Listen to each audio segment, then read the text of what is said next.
Real intervyu efirdədir. Azərbaycanın prezidenti İlham Əliyevin 25 iyun tarixli sərəncamı ilə cəza çəkmə müəssisələrində peşə təhsilinin keyfiyyətinin yüksəldilməsinə və mövcud infrastrukturun təkmilləşdirilməsinə dair 2025-2030-cu illər üçün fəaliyyət planı təsdiq edilib. Orada hansı məsələlər öz əksini tapıb, nələrə diqqət yetirilməlidir? Bütün bunları Ədliyyə Nazirinin müşaviri Seyfəl Paşa Əliyevlə birlikdə müzakirə edəcəyik. Salam, xoş gördük sizi. Salam, xoş gördük. Seyfəl Paşa müəllim, ümumiyyətlə bu fəaliyyət planının məqsədi nədir? Burada nələr daha çox, belə deyək ki, nəzərdə tutulubdur? Çox sağ olun. Fəaliyyət planının əsasında dayanan məsələ məhkumların islah prosesini təkmilləşdirməkdir. Ümumiyyətlə, xarici ölkələrin təcrübəsi, o cümlədən kriminoloji ədəbiyyatlar göstərir ki, məhkumların cinayət törətməsinin, şəxslərin cinayət törətməsinin əsas səbəblərindən biri onların təhsilinin olmaması və işləməməsidir. Bu baxımdan bizim Azərbaycan statistik göstəriciləri nəzər salanda eyni tendensiya müşahidə olunur. Belə ki, 2022-2024-cü illərdə Azərbaycanda cinayət törətmiş şəxslərin 55-60% arası əmək qabiliyyəti olub, lakin işləməyən şəxslərdir. Təbii ki, burada əsas məqsəd şəxslərin məşğulluğunu təmin etmək yolu ilə onların bir islah prosesini təmin etməkdir və bu baxımda da cənab prezidentin cəza çəkmə müəssisələrində peşə təhsil keyfiyyəti yüksəldilməsi və infrastrukturun yaxşılaşdırılması ilə bağlı sərəncam qəbul olunub və həmin sərəncam bütövlükdə bu sahəyə yeni strateji baxışı təmin edir və gələcək fəaliyyət üçün yol xəritəsi rolunu oynayır. Qısa qeyd edim ki, ümumiyyətlə məhkumların məhz bu formada islah edilməsi, yəni onları islah etmək və əmək vərdişlərinin aşılanmasının həm fərdi, həm cəmiyyət, həm də dövlət səviyyəsində böyük faydaları var. Fərdi səviyyədə burada artıq məhkumlar cinayətkar davranışdan əksinə aktiv fəaliyyətə cəlb olunurlar, onların öz müsbət həyatları dəyişir. Cəmiyyət barədə hər bir islah olmuş məhkum bir cəmiyyətin bir qazancıdır, potensial qurban cəmiyyətin hansısa bir cinayətin qurbanı ola bilər və biz cinayətkarları islah ediriksə artıq o qurban halları da azalır və nəhayət dövlət üçün bu bütövlükdə resursların düzgün istifadəsi üçün bir mexanizmdir. Çünki biz nəzərə almalıyıq ki, hər bir məhkumun saxlanması, bu cinayət mühakimə icrasının özü dövlətin böyük bir resursları hesabına başa gəlir. Biz bu prosesdə nə qədər çox məhkum islah edə biliriksə, nə qədər yenidən cinayət törədilmə hallarının qarşısını ala biliriksə, bütövlükdə buradan həm də dövlətimiz qazanmış olur və məhkumlar işləyirlərsə də onların vergi ödəyicisidirlər, onlar bu cəmiyyətin daha aktiv üzvüdürlər və məhz bu məqsədlər çərçivəsində fəaliyyət planı çox əsaslı institusional tədbirləri nəzərdə tutur. Deməli, peşə təhsili alan məhkumlar azadlığa çıxandan sonra, belə deyək ki, əmək bazarında real fəaliyyətə başlayıb biləcəklər. Bu fəaliyyət planının məğzi bundan ibarətdir. Ümumiyyətlə, indiyə qədər bəs vəziyyət necə idi ki, belə bir planın təsdiq olunması zəruriyyəti yarandı? Prinsip etibarilə bizdə məhkumların peşə təhsili bugünkü günlərə qədər də mövcud idi. Bu ilə bağlı da 2018-ci ildə bir qanunlar qəbul olundu, sonradan daxili qaydalar təsdiqləndi və cari ildə də, keçən ildə daha doğrusu, bizdə 1000-dən çox məhkum bu peşə təhsillərinə cəlb olunubdur. Lakin nəzərə almaq lazımdır ki, ümumiyyətlə peşə təhsili prosesi dinamik bir prosesdir və dünyada peşələrin siyahısı artır, tələb olunan bacarıqların dairəsi genişlənir. Və bu baxımdan əsas məqsəd bazarın tələblərinə uyğun peşə təhsili təşkil etməkdir. Çünki bugünkü biz təhlillər apardıq və təhlillər göstərir ki, bugün bizim məhkumların aldıqları peşə təhsili onların əmək bazarında kifayət qədər rəqabət qabiliyyətini təmin edə bilmir. Deməli, onda yeni peşələr yaranacaq da, belə başa düşdük. Proses bir qədər daha geniş nəzərdən keçirilir. Təbii ki, burada peşə təhsilinin keyfiyyətinin artırılmasını biz bir neçə istiqamətdə fəaliyyət planı nəzərdə tuturuq. Birincisi, bəli, mövcud peşə təhsili üzrə proqramların təkmilləşdirilməsi. Bunun üçün biz bazar araşdırmaları aparılıb, beynəlxalq səviyyədə, ölkə daxili bazar araşdırmaları aparılıb, həm sahibkarlar, həm də məhkumlar arasında sorğular keçirilib və bir istiqamətlər müəyyən edib ki, bizə növbəti illərdə hansı ixtisaslar üzrə peşə təhsilini biz təşkil etməliyik. Fəaliyyət planının istiqamətlərindən biri məhz siz dediyiniz istiqamətdə infrastrukturun gücləndirilməsi, avadanlıqların quraşdırılması, zərurət olarsa yeni təhsil müəssisələrinin inşasıdır. Lakin fəaliyyət planı bundan bir qədər də belə deyək də irəli gedərək daha böyük məqsədlər qoyur. Burada söhbət nədən gedir? artıq bugünkü bizdə peşə təhsilinin təşkili əsasən daxili pedaqoji heyət hesabına təmin edilir. Bu fəaliyyət planı çərçivəsində əsas hədəflərdən də biri ondan ibarətdir ki, artıq mövcud peşə pedaqoji heyətin həm potensialı artırılacaq, amma eyni zamanda da biz kənar mütəxəssisləri, özəl sektordan bəzi ixtisaslar üzrə mütəxəssisləri cəlb edəcəyik. Bu da nədən irəli gəlir? Biz fəaliyyət planı icra layihəsi hazırlanma ərəfəsində biz sahibkarlarla da müxtəlif görüşlər keçirilmişdi və sahibkarlar tərəfindən mütəmadi qaldırılan məsələlərdən də biri o idi ki, onlar deyirdilər ki, bəzi sahələr var, bəzi belə deyək də, istehsalatın ola bilər bəzi prosesləri var ki, onları öyrənmək qısa müddətə başa gəlir və onları öyrənən şəxslər əmək bazarı üçün kifayət qədər rəqabət qabiliyyətli bir şəxsə çevrilir. Məsələn, bu tikinti sahəsi ola bilər, müasir dövrdə data elmi bilirsiniz ki, geniş inkişaf edir. Məsələn, data analitika sahəsi ola bilər ki, bu sahədə bizdə özəl sektorun yaxşı, belə deyək, artıq institusionallaşmış bir bacarıqları mövcuddur. Bu kontekstdə həm də özəl sektor üçün onların qurduğu bazarın tələblərinə uyğun təhsil proqramları da bizim peşə təhsil müəssisələrində tədris olunacaqdır. Ay, sağ olun. Bir məsələni də soruşmaq istəyirəm. Ümumiyyətlə, bu fəaliyyət planına qarşıya qoyulan məqsədlərə necə, hansı formada nail olunacaq? Ümumiyyətlə, mexanizmlər varmı? Bəli, ümumiyyətlə bu mexanizmləri müəyyən etmək üçün, fəaliyyət planı üçün Cənab Prezident hələ sentyabr ayında ötən il sərəncamı ilə dövlət qurumları qarşısında bir tapşırıq qoydu ki, bu fəaliyyət planı icrası hazırlansın və mütəxəssislər və digər şəxslər də prosesə cəlb olunsun. Məhz o kontekstdə böyük dediyimiz kimi beynəlxalq təcrübə öyrənildi, yerli ölkənin daxili xüsusiyyətləri nəzərə alındı və biz o fəaliyyət planında prioritet istiqamətlər, necə bura getməyimiz, o prioritet istiqamətlərdə öz əksini tapır. Bugünkü fəaliyyət planı 5 prioritet istiqamətdə 20-yə yaxın tədbir nəzərdə tutur.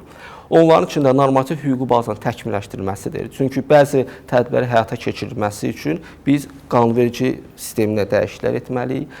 İnfrastrukturun gücləndirilməsidir peşə təhsil müəssisələrində. Yəni ki, vaxtımız olacaq danışmağa, institusional tədbirlərdir, yeni keyfiyyət şartlı yeni tədbirlərdir. Məhkumların cəzaçəkmə müəssisəsindən çıxdıqdan sonra əmək fəaliyyətinə cəlb edilməsi, ödənişli fəaliyyətə cəlb edilməsinə bağlı tədbirlərdir və nəhayət bunun ən mühüm hissələrindən biri bu prosesdə cəmiyyətin və elə medianın səfərbər edilib maarifləndirmə tədbirləridir ki, bax bu istiqamətdə bütün bu tədbirlər toplu şəklində bizim yekun çatmaq istədiyimiz məqsədə aparmağını biz ümid edirik. Bəs bu ümumiyyətlə institusional proseslərin həyata keçirilməsi, ümumiyyətlə onlar siz az öncə qeyd etdiyiniz kimi onların peşə fəaliyyətinə cəlb olunması forması necə olacaqdır? Yəni onların hansı formada onlardan istifadə olunacaqdır? Bəli, deməli birinci məsələ biz dediyimiz kimi biz peşə təhsilinin keyfiyyətini artırırıq və eyni zamanda da ora ixtisaslı mütəxəssisləri cəlb edirik. Biz bu prosesin bu tərəfini bu vasitəni həll edirik, amma bizim sorğular və ümumiyyətlə də dünyanın digər ölkələrində aparılmış tədqiqatlar da göstərir ki, ümumiyyətlə məhkumların hətta ixtisaslı olsalar belə işə düzəlməsində bəzi problemlər mövcuddur. Bunun da əsas səbəbi nədir? Sahibkarlarla məhkumlar arasında bir informasiya asimetriyası var. O mənada ki, sahibkarlar məhkumların yaxşı kadr olmadıqlarına inanırlar. Məhkumlar isə onların işə götürülməyəcəyinə inanırlar. Belə halda bu, belə deyək də, kommunikasiyanın pozulması ona gətirib çıxarır ki, məhkum cəzaçəkmə müəssisəsini tərk edir, qısa bir müddətdə iş axtarır, işlə tapmayanda isə artıq yenidən o pis senaridə cinayətkar fəaliyyətinə qayıdır. Bax, fəaliyyət planında əsas istiqamətlərindən biri, bax, bu informasiya asimetriyasını aradan qaldırmaqdır. Biz buna necə nail olmaq nəzərdə tuturuq? Bu da bizim başqa bir tədqiqatların nəticəsidir ki, sahibkarlar, işə götürənlər şəxsi tanıyırsa, onu işə götürməkdə daha belə deyək də, daha inamlı işə götürə bilir. Ona görə bizim məqsədimiz odur ki, biz məhkumlarla işə götürənlər artıq məhkum cəza çəkdiyi dövrdə peşə təhsili aldığı müddətdə onlar arasında qarşılıqlı təmas təmin olunsun. Siz fəaliyyət planına baxsanız görərsiniz ki, fəaliyyət planında bu istiqamətdə bir neçə tədbir var. Birincisi, artıq sahibkarlar, işə götürənlər məhz peşə təhsil müəssisələrində məhkum cəza çəkdiyi müddətdə orada istehsalat sahəsi yarada biləcəklər və məhkumlar orada işləyəcəklər. Təbii ki, artıq məhkum sahibkarın işə götürənin işçisidirsə, o cəzaçəkmə müəssisəsində olduğu müddətcə, çıxandan sonra da artıq o həmin işə götürənin digər iş yerlərində fəaliyyətini davam etdirə biləcək. İkincisi, məhkumların cəzaçəkmə müəssisəsində olan zaman onların o işlərinin, xidmətlərinin göstərilməsi bir informasiya sistemi yaradılacaq. Yəni artıq siz işə götürənlər, potensial işə götürənlər, sistemə daxil olmaqla peşə təhsilinə cəlb olunmuş məhkumlar, onların bacarıqları, hətta onlar hər hansı bir artıq xidməti belə təklif edirlərsə, onlara çıxış olacaq ki, artıq məhkum cəzaçəkmə müəssisəsinə çıxmamışdan əvvəl, əgər bu prosesin o aktiv iştirakçısıdırsa, o artıq faktiki olaraq işləmiş olacaq və sadəcə olaraq bu prosesin növbəti mərhələsində iş yerinin, belə deyək də, məkan olaraq dəyişdirəcək. Amma bununla belə biz tək bununla kifayətlənmirik. Bizim fəaliyyət planında həm məhkumlara, həm sahibkarlara münasibətdə daha geniş stimullaşdırıcı tədbirlər var. İstəsəz onlar haqqında da sizinlə fikir mübadiləsi apara bilərik. Deməli, ümumiyyətlə bu işə düzəlmə prosesi biz yəqin ki, hər kəs etiraf edər ki, burada söhbət təkcə bilik bacarığın olmağı kifayət etmir. Siz gərək bilik bacarıqla yanaşı işə götürmə prosesinin o mərhələlərini də yaxşı biləsiniz. Necə CV yazmalısınız, hansı bacarıqlar sizi işə daha tez iş tapmanıza kömək edə bilər və s. Bu istiqamətdə fəaliyyət planında xüsusi karyera məsləhətçilərinin də cəlb edilməsi nəzərdə tutulur ki, məhkumlara məhz karyera məsləhətləri versinlər. Çünki nəzərə almaq lazımdır ki, bu şəxslərin böyük bir hissəsi həyatı boyu heç vaxt işləməmiş şəxslərdir. Eyni zamanda işə götürmə prosesi həm də etiraf etmək lazımdır ki, bir qədər stresli prosesdir və məhkumlar özləri də yəqin ki, daha həssas təbəqə qrupuna aid edə bilərik. Ona görə və onların da bu prosesdə ciddi bir psixoloji amillər də var ki, onların deyək, iş tapa bilməməkləri də mümkündür. Həmin halda onlar yenidən cinayətkar fəaliyyətə qayıda bilərlər. Ona görə fəaliyyət planında biz həm də kənar psixoloqlar vasitəsilə də bu prosesi məhkumlara dəstək olmağını nəzərdən keçirilir.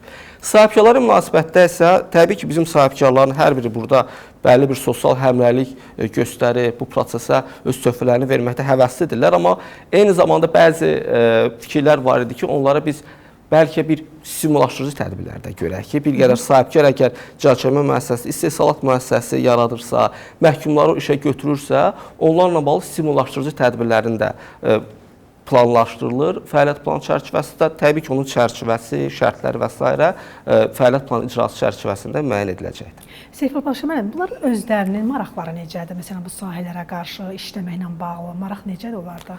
Ümumiyyətlə biz məhkumların da arasında da sorğular keçirmişdik. Fəaliyyət planı layihəsi hazırlanan zamanı ilə eyni zamanda cəzaçəkmə müəssisəsini tərk etmiş və artıq işləyən məhkumlarla da sorğu keçirdik. Paralel olaraq da məhkumları işə götürmüş işə götürənlərlə də və heç vaxt məhkumdan işləməmiş işə götürənlərlə də bir sorğular apardıq.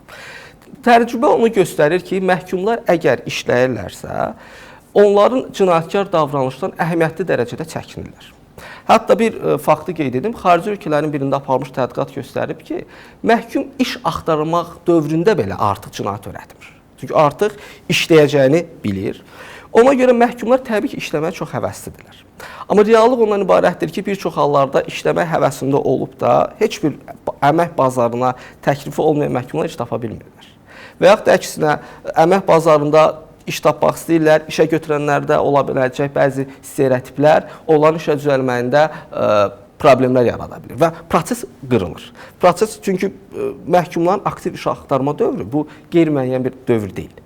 Ən çox aktiv iş axtarılır ilk 5 ay, 6 ay uzağı bir il ərzində. Bir il ərzində iş tapırsa, artıq onun ehtimal var ki, yenidən cinayətkar fəaliyyətə qayıtsın ki, məsələn, başqa ölkələrdə, İngiltərədə, İsveçdə və Yeni Zelandiyada aparılmış təcrübələr bunu göstərir ki, 40% bir il ərzində yenidən cinayət törətməyə qayıdırlar. Bax, fəaliyyət planında əsas strateji məqsəd odur ki, biz o boşluğa vaxt qalmasın. İmkan verilməsin. İmkan verilməsin.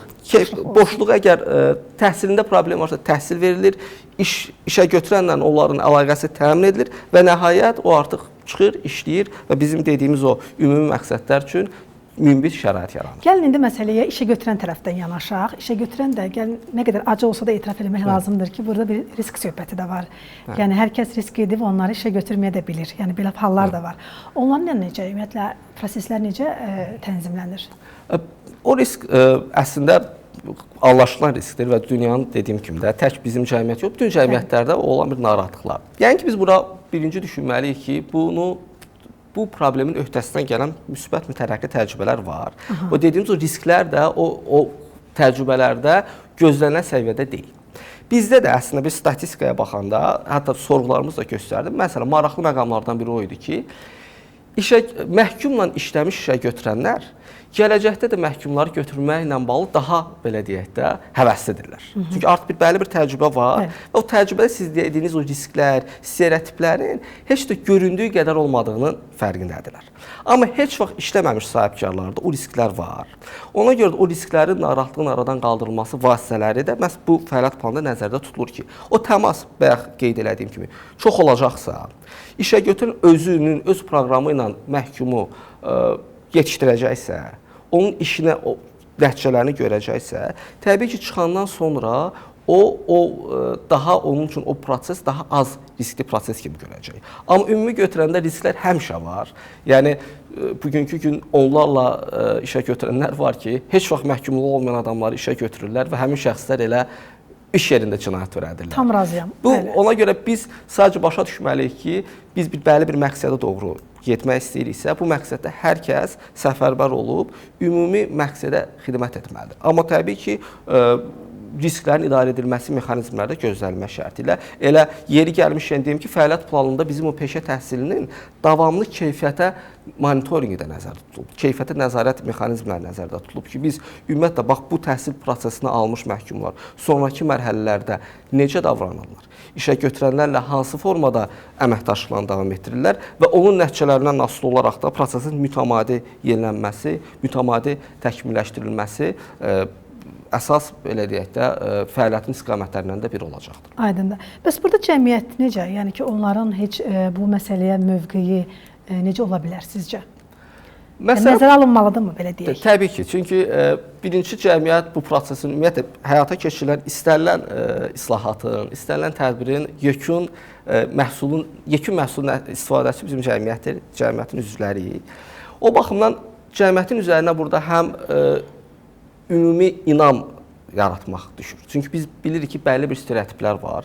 Məsələn, kriminoloji ədəbiyyatlarda fərqli indikatorlardan istifadə edirlər. Məsələn, onlardan biri məşhur ATP indikatordur ki, məhkumlara olan münasibət indikatoru. Sevindirici haldır ki, bizdə aparılmış kiçik də olsa bir sosioloji tədqiqat göstərir ki, Azərbaycanda bu məhkumlara münasibət indikatoru normal səviyyədədir. Daha yüksək olan ölkələr də var, amma bizdə də cəmiyyət prinsipcə hazırdır. Sadəcə burada cəmiyyətin bütövlükdə birlikdə işləməyinə ehtiyac var. Söhbət burada həm cəmiyyətin fərdi üzvlərindən gedir, həm bir işə götürən kollektivindən gedir. Amma eyni zamanda da bu fikirlərin formalaşmasında vətəndaş cəmiyyəti institutlarının, media nümayəndələrinin də olduqca böyük rola malikdir. Çünki bu stereotiplərin qırılması, bu stigmanın götürülməsi üçün biz aktiv formada təbliğat aparmalıyıq və həm də nəzərə almalıyıq ki, bu məhkumlar, şəxslər də bizim vətəndaşlarımızdır. Onların bir çoxu sadəcə hadisələrin, belə deyək də, təsadüf axını zəmində cinayət törədənlər var və nə qədər də kontraintuitiv səslənsə də nəzərə almaq lazımdır ki, həbsxana əslində çox yaxşı öyrənmə mühitidir həm də. Çünki siz kənarda olan o, belə deyək də, fikri yayındıracaq məhsullar yoxdur, intizam var, daxili qaydalar var və ona görə də orada peşə təhsili uğurla bitirmiş namizəd, məhkum şəxs, gələcək əmək bazarı üçün əslində yaxşı da namizəddir. Yəni biz bunu həm də bu istiqamətdən görməliyik ki, onları biz bir növ peşəkar olmalarını qəbul etməliyik. Aydın oldu. Çox sağ olun, təşəkkür edirəm sizə fikirləriniz üçün. Qeyd edim ki, cəza çəkmə müəssisələrində peşə təhsilinin keyfiyyətinin yüksəldilməsinə və mövcud infrastrukturun təkmilləşdirilməsinə dair 2025-30-cu illər üçün fəaliyyət planından danışdıq. Müsahibimiz isə Ədliyyə Nazirinin müşaviri Seyfəl Paşa Əliyev idi.